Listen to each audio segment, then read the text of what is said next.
तो कोई भी भूखा आपके द्वार पर आ जाता, उसको भोजन अवश्य कराइए, जैसा आपके घर पर उपलब्ध है अवश्य कराइए। और फिर उससे भी लाभ होता है। फिर बताया है कि विशेष लाभ होता है साधु संत भक्त जो भक्ति कर रहे होते हैं उनसे ज्यादा लाभ होता है। किस प्रकार कि जैसे एक तो गाय है दूध नहीं देती और एक गाय दूध वाली है, तो दूध वाली को यदि हम वो बिनौले डालेंगे, दाना डालेंगे, यानी अलग से खुराक होती है, आहार होता है दूध वाली भैंस और गाय का, और एक बगैर दूध वाली होती है, तो उसको वो आहार नहीं दिया जाता जो दूध वाली को दिया जाता है। ये आप समझते हो अच्छी तरह। तो कहने का भाव ये है कि उसका जो आहार है वो भी देना है, क्योंकि वो भी आपकी आवश्यकता है जो दूध नहीं देती। लेकिन जो उसको आहार डालोगे, बिनौले डालोगे या कोई और खल डालोगे दूध वाली को, उससे लाभ ज्यादा होगा। वो लाभ नहीं देगी, वो आपका आने वाले समय में फलेगी। तो इस प्रकार एक आम जनसाधारण को भोजन कराने का, जैसे पहले क्या करते थे कि भी किसी का लड़का हो गया, लड़का उनकी खुशी मनाई, 10 गांवों को इकट्ठा कर लिया, एक एक घर से एक एक व्यक्ति बुलाया करते थे। उसने कहा करते भाई 12 गांवों की यज्ञ कर दी जग। तो वो कोई जग नहीं थी, वो कोई यज्ञ नहीं थी, वो तो अपनी रोटी सभी खा रहे हैं, स्पेशल बुलाए गए, उनसे कुछ नहीं होता। तो साधु संत भगत को आहार कराया जाता है, वो कई गुना फलता है।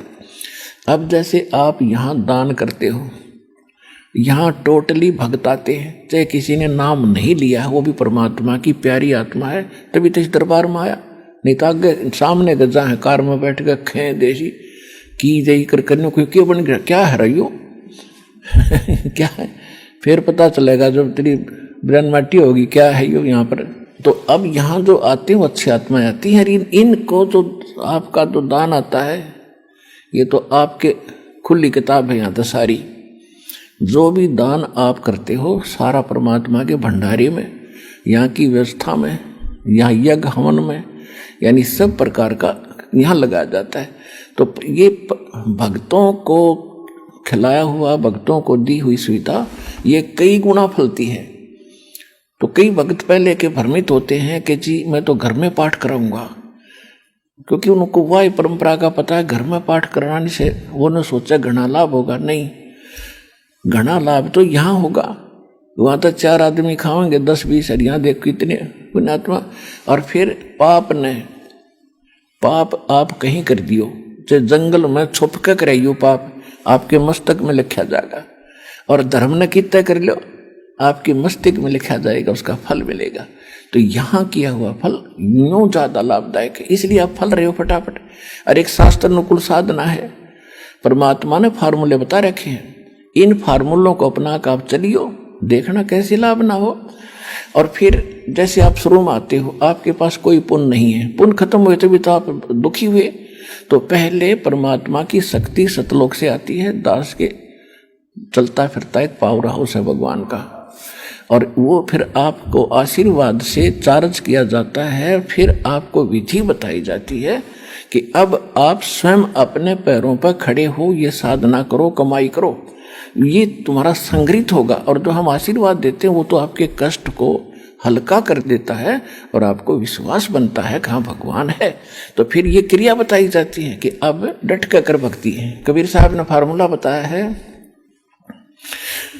कि जिन हर जैसा सुमरिया ताको तैसा लाभ, ओसा प्यास न भाग ही जब लग धसे न आब। कि आप जैसे पहले हम मंगलवार का व्रत रखते थे, 5:15 का प्रसाद बांट दिया, बूंदी लेकर गुलदाना, और वो धर्म हो गया, खाक धर्म हुआ। ये कहते हैं ये तो तुम ओस चाट रहे थे, प्यासे होकर के ओस चाट रहे थे। ओस चाटने से प्यास नहीं बुझेगी, प्यास बुझेगी गट गट गिलास पीवे 2-3, जब पेट भरे तो यहाँ वो गिलास पे आए जाते हैं आपको गट्टा गटे, और पहले आप ओस चाट्या करते थे।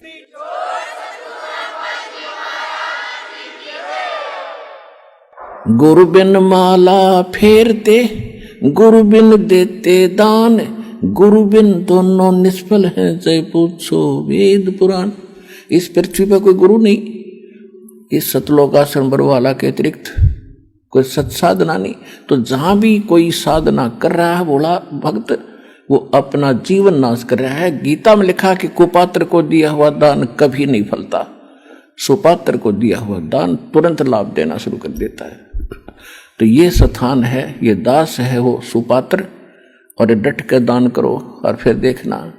कबीर साहब कहते हैं, चेड़ी चोंच भर ले गई, नदी न घट्यो नीर, दान दिए धन घटे नहीं, नो कह रे साहेब कबीर। कि दान देने तो धन नहीं घटेगा। कहते मोक्ष चाहिए तो नाम जप, और धन चाहे कर दान, तो दोनों ही चाहिए ज्ञापन। तो इसलिए हमने यहाँ सारे ही कर्म करने पड़ेंगे। तो यहाँ 500 यज्ञ करवाई जाती हैं आपसे।